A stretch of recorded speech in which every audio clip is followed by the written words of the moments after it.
December 1944, Pearl Harbor. Japanese commander Takeshi Yamamoto stood on the deck of an American escort carrier as a prisoner of war, counting destroyers in the harbor. 47 visible at once, with sailors casually mentioning more back in San Diego, Norfolk, Boston. He had just survived the Battle of Leyte Gulf, where his navy threw everything into one final desperate offensive, only to face an endless wall of American destroyers that seemed to multiply like a nightmare, replacing losses faster than Japan could inflict them. How did America build 331 identical warships in less time than it took Japan to build 32? And what industrial secret turned the Pacific War into a factory floor where courage became irrelevant? Before we jump back in, tell us where you're tuning in from, and if this story touches you, make sure you're subscribed, because tomorrow I've saved something extra special for you. December 1943, Tokyo. The air inside Imperial Japanese Navy headquarters smelled of cigarette smoke and old paper. Commander Takeshi Yamamoto walked down the narrow hallway, his boots clicking against worn wooden floors. He had been a Navy man for 15 years. He had survived 3 major battles. He had watched friends die in burning ships. He thought he understood war. Outside the windows, Tokyo looked tired. Factory workers moved through streets with hunched shoulders. Food rations grew smaller each month. The government told citizens to endure, to sacrifice, to believe in final victory. But Yamamoto saw something else in people's eyes. He saw doubt creeping in like cold water through a ship's hull. The briefing room was small and hot despite the winter cold. Admiral Soemu Toyota sat at the head of a scarred wooden table. Maps covered every wall, pins marking enemy positions like red insects crawling across the Pacific. Lieutenant Hiroshi Nakamura, a young intelligence officer who had studied in America before the war, stood beside a large photograph pinned to a board. Yamamoto had known Nakamura for 6 months.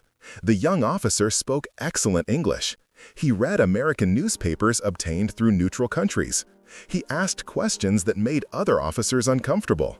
Today, Nakamura's face looked pale, almost sick. "Commander Yamamoto," the admiral said without greeting, "Lieutenant Nakamura has compiled reconnaissance reports from the last 6 months. What he found disturbs me greatly. I want your assessment." Nakamura pulled down a large chart. Numbers filled the page in neat columns.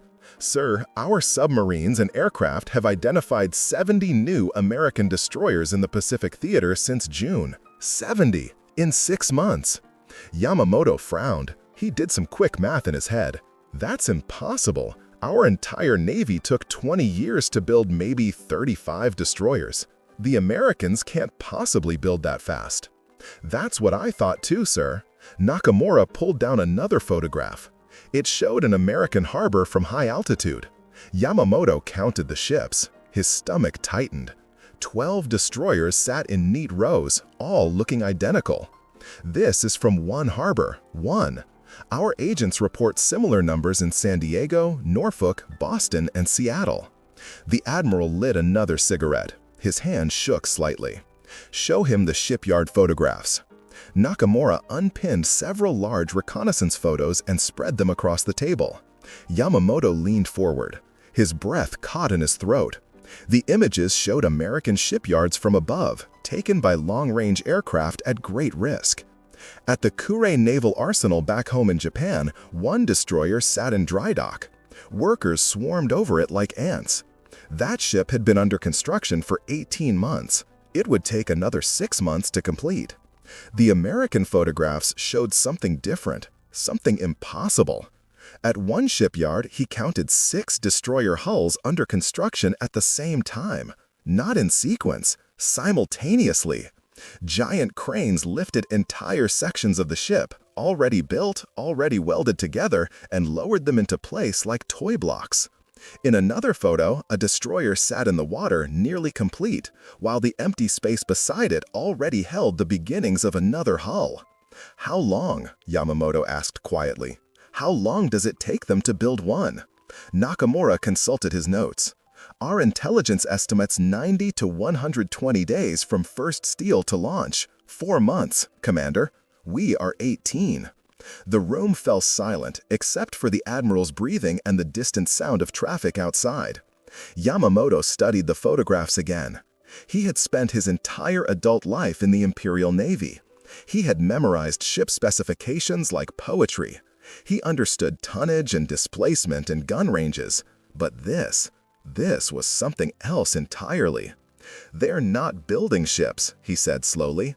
They're manufacturing them, like cars, like radios. Exactly, Nakamura said. He pulled out a captured American manual, its pages covered in English text and technical drawings. We obtained this from a sunken transport ship. It's a maintenance manual for the Fletcher-class destroyer. Look at this section. He pointed to a page showing a parts diagram. Every component had a number. Every number corresponded to a standardized part that fit every Fletcher-class destroyer identically. If a radio breaks on ship number 50, Nakamura explained, they can use the spare radio from ship number 100. Everything is interchangeable. Everything is standardized. They designed these ships to be built by workers who have never built ships before. Yamamoto felt something cold settle in his chest. Who builds them? Women, sir. Older men. People who would never be allowed near our naval arsenals.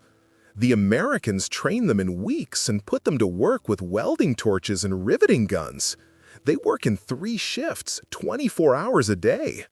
The ships come together in sections, like puzzles, then get assembled in the shipyard. The Admiral crushed his cigarette in an overflowing ashtray. Show him the projection. Nakamura flipped to a final chart. If current production continues, American intelligence suggests they plan to build 331 Fletcher-class destroyers by the war's end. 331, Commander. We've built 32 destroyers in the entire war so far. The numbers hung in the air like smoke. Yamamoto did the math again, hoping he was wrong. He wasn't. For every destroyer Japan built, America would build 10.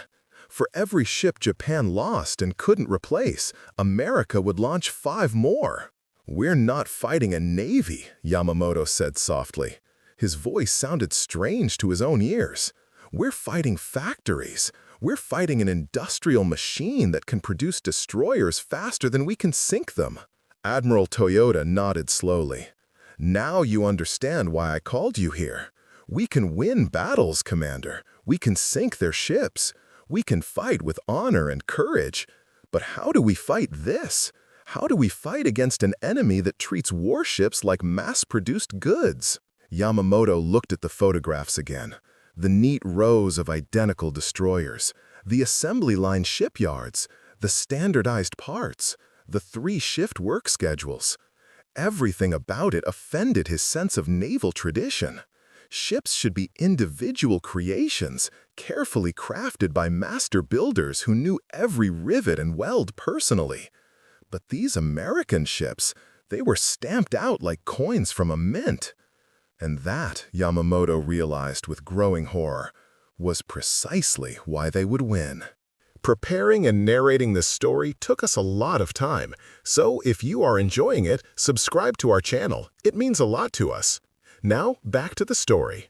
3 months later, Yamamoto stood on the bridge of his destroyer, the Akatsuki, cutting through dark water near Guadalcanal.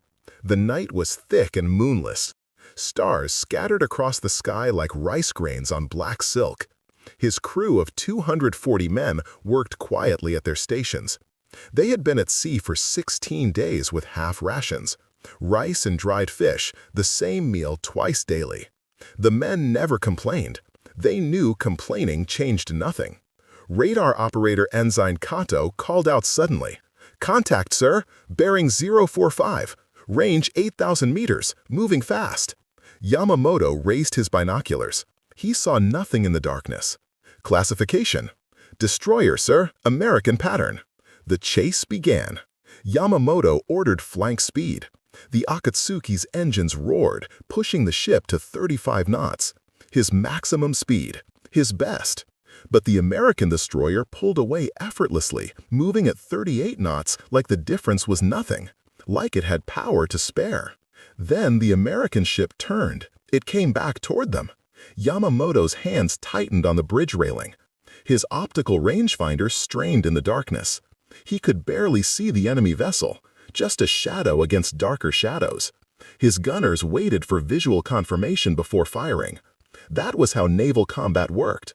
You saw your target, you calculated range and bearing, you fired. The American ship opened fire first.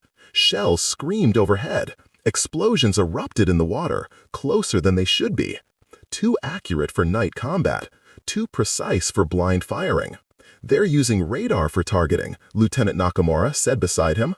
He had requested sea duty to understand what intelligence reports really meant. Now he understood.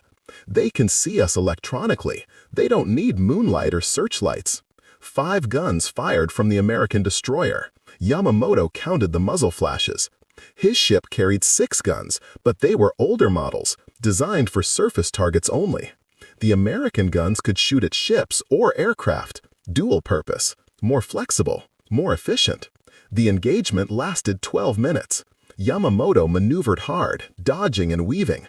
His crew performed brilliantly. But every time his gunners acquired a visual target, the American ship vanished behind smoke or distance. Every time Yamamoto thought he had an advantage, radar-directed shells bracketed his position. He was fighting blind against an enemy who could see in the dark. Finally, the American destroyer broke off. It didn't run, it simply left, having accomplished whatever mission brought it here. Yamamoto watched it disappear over the horizon at 38 knots. His ship could not catch it, could not escape it, could only survive by luck. Lieutenant Nakamura checked his notes in the red glow of the chart table light. "That was probably the USS Fletcher, sir, hull number DD-445, the first of her class. We've identified her operating in this area." "One ship," Yamamoto said quietly. "They have 300 more coming." 2 weeks later, through intelligence channels and neutral sources, more information arrived. Nakamura brought a stack of materials to Yamamoto's cabin. Translated documents, photographs from Swedish journalists, newsreel footage obtained from Switzerland. Evidence of an industrial capacity that seemed impossible. "Look at this, sir," Nakamura said, spreading papers across the small desk. "This is a training manual for American shipyard workers. It assumes the worker has never built ships before. It teaches them one specific job, just one: welding this particular seam, installing this specific pump. The worker doesn't need to understand the whole ship, just a small part of it." Yamamoto read slowly, his English rusty but functional. The manual included photographs of women in work clothes, safety goggles pushed up on their heads, welding torches in their hands. "Rosie the Riveter," the captions called her. He thought of Japanese naval arsenals, where master craftsmen trained for years before touching important work. These American women learned in weeks. Another document caught his eye, a requisition form for destroyer supplies. He read down the list slowly. Radio equipment, spare parts, fresh food stores, recreational supplies. Near the bottom, one item made him stop. "Ice cream machine, mechanical, shipboard model, quantity 1. "Ice cream machines," he said aloud. "Their destroyers carry ice cream machines." Nakamura nodded grimly. The Americans believe crew morale matters. They think comfortable sailors fight better. So they install ventilation systems, refrigeration, and better sleeping quarters. Our men sleep in hammocks stacked 3 high. American sailors have individual bunks with storage lockers. Yamamoto set down the papers. His own crew ate rice and fish because that's what the supply system could provide. No refrigeration meant no fresh food after the first few days at sea. No variety, no treats. Just survival rations that kept men alive but slowly drained their strength and spirit. "How many men crew a Fletcher-class destroyer?" Yamamoto asked. 273, sir. 33 more than our ships. They can feed, house, and equip 33 additional men per ship, while making the ships faster, better armed, and easier to build. Yamamoto felt the weight of understanding settle on him like a heavy coat. They don't see their sailors as expendable. No, sir. American doctrine emphasizes bringing men home alive. They design ships with damage control in mind, watertight compartments, fire suppression systems, redundant equipment. If something breaks, they have backups. If a section floods, they seal it off and keep fighting. Yamamoto thought of Japanese naval doctrine: offensive spirit, aggressive action, victory or death. Beautiful principles, perhaps, but principles that assume ships and men were resources to be spent in pursuit of glory. The Americans thought differently. They treated ships as replaceable and men as valuable. They built ships that could be sunk without shame, because new ones would arrive in 90 days. But they worked very hard to keep their sailors alive. That night, alone in his cabin, Yamamoto poured himself a small cup of sake, rationed like everything else. He thought about the destroyer he had fought near Guadalcanal. That ship was already back at some American port, refueling, rearming, loading fresh food and supplies. Its crew was eating hot meals and sleeping in bunks with mattresses. Its ice cream machine was making dessert. His own crew slept fitfully in their hammocks, hungry, tired, knowing that each patrol brought them closer to death in a war their nation could not win. Not because Japanese sailors lacked courage, but because courage could not weld steel faster. Courage could not mine iron from mountains Japan did not have. Courage could not build destroyers in 90 days using standardized parts and assembly line techniques. Yamamoto looked at the photographs again. 6 destroyers under construction simultaneously. Workers in 3 shifts, 24 hours daily. Women and elderly men building warships. Every ship identical. Every part interchangeable. Every system designed for mass production. The Americans had industrialized warfare itself. They had turned naval combat into a math problem. And in mathematics, Yamamoto knew, there was no honor, no glory, no room for courage to matter. Just numbers. Production capacity, replacement rates, industrial output. Japan was fighting the wrong war with the wrong philosophy against the wrong enemy. And every morning, in American shipyards, more destroyers slid into the water. Unstoppable, inevitable, like a tide that could not be turned back. October 1944, the Battle of Leyte Gulf. Yamamoto's destroyer was part of Japan's final great naval offensive, throwing everything into one desperate gamble. If they could destroy the American landing forces in the Philippines, perhaps they could force a negotiated peace. Perhaps courage and sacrifice could still matter. The morning started with hope. Japanese warships steamed toward their targets in formation. Then the American destroyers appeared. Not dozens, hundreds. They materialized from every direction like wolves surrounding prey. Yamamoto counted them through his binoculars until he lost track. 50? 70? More kept coming over the horizon. The battle became chaotic. Japanese ships fired desperately. American destroyers darted in and out, launching torpedoes, firing guns, creating smoke screens. Yamamoto watched the USS Johnston, a single American destroyer, charge directly at Japanese battleships. Suicidal bravery. The kind of attack Japanese doctrine praised. But Johnston fought with confidence, not desperation. It fought knowing that even it died, 100 more destroyers waited behind it. Then night fell. Complete darkness. No moon. Yamamoto ordered his searchlights ready, waiting to illuminate targets. But the Americans never turned theirs on. They fought in total blackness, guided by radar. Shells arrived from invisible ships.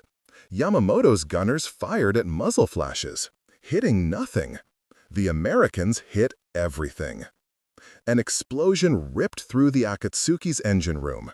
Yamamoto felt the deck tilt beneath his feet. Fire erupted amidships. Water rushed into breached compartments. His damage control teams fought bravely, but Japanese ships were not designed to survive such punishment. They were designed to attack, to strike hard, to win or die quickly. "Abandon ship," Yamamoto ordered. The words tasted like poison. His crew moved efficiently, launching life rafts, helping wounded men over the side.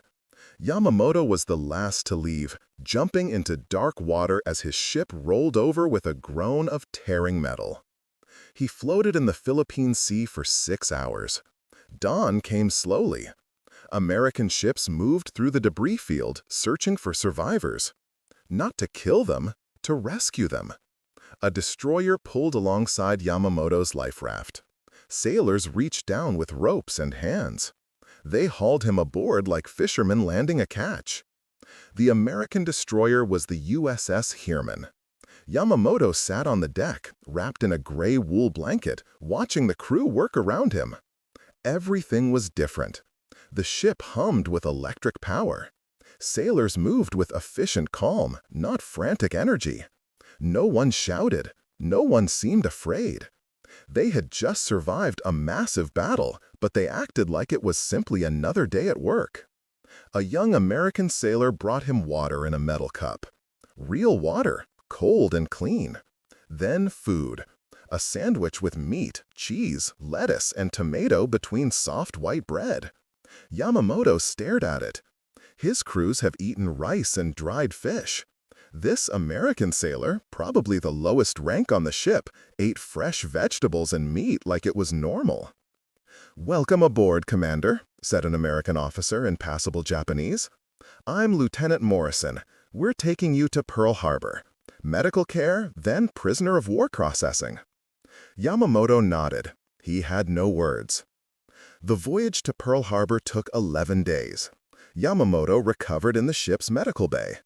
The American doctor treated his burns and cuts with skill and gentleness. No one tortured him, no one even questioned him aggressively. They gave him books to read, American magazines, newspapers. They let him see everything. He learned that the Heermann was one of 70 Fletcher-class destroyers in the Philippine theater. 70! Just in that one region. The doctor mentioned casually that his brother served on another Fletcher-class destroyer near Okinawa. His cousin commanded one near the Marianas. Destroyers everywhere. An endless supply. One afternoon, Yamamoto stood on deck as the Heermann refueled from a supply ship. He watched the operation with professional interest. Fuel hoses connected, food pallets lifted across. Mail bags, fresh water, ammunition. The Americans treated resupply like a factory assembly line. Efficient, fast, no drama. "How long until you return to combat?" Yamamoto asked Lieutenant Morrison. 3 days. We'll refuel, rearm, take on supplies, and head back out. Pretty standard turnaround. 3 days. In Japan, ships returned to port and spent weeks refitting, if they returned at all, if ports still existed, if supplies could be found. Pearl Harbor appeared on the horizon like a nightmare made real. Yamamoto counted destroyers before he stopped at 47. 47 visible at once, lined up in neat rows. Gray hulls identical in every detail. Fletcher-class destroyers, every single one. An American sailor noticed him staring. "Yeah, we got a bunch here. More back in San Diego, Norfolk, Boston.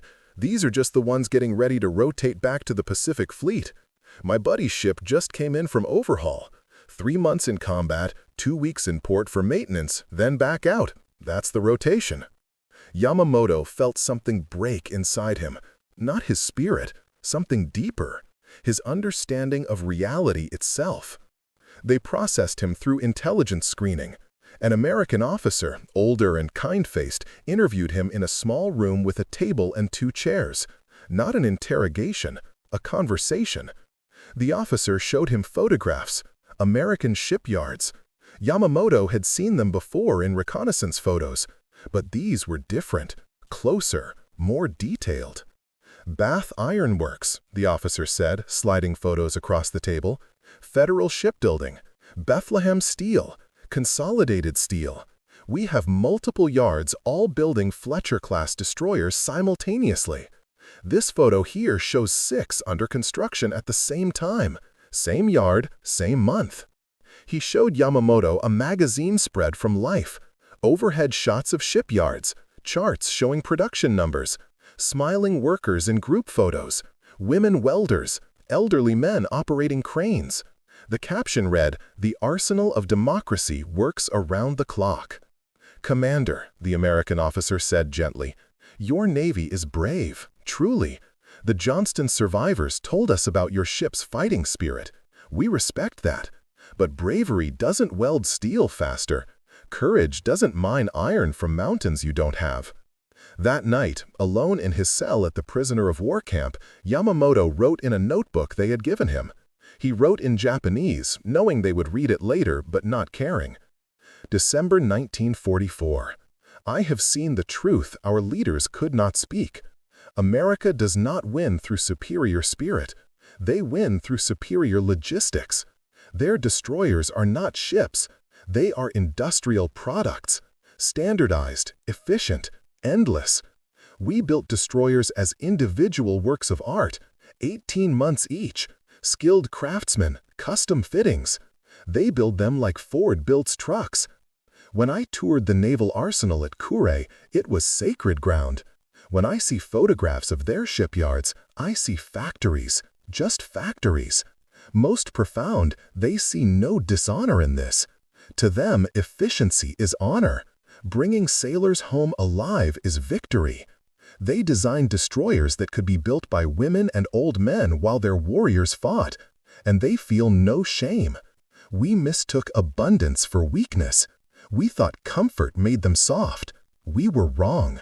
A nation that puts ice cream machines on warships has already won.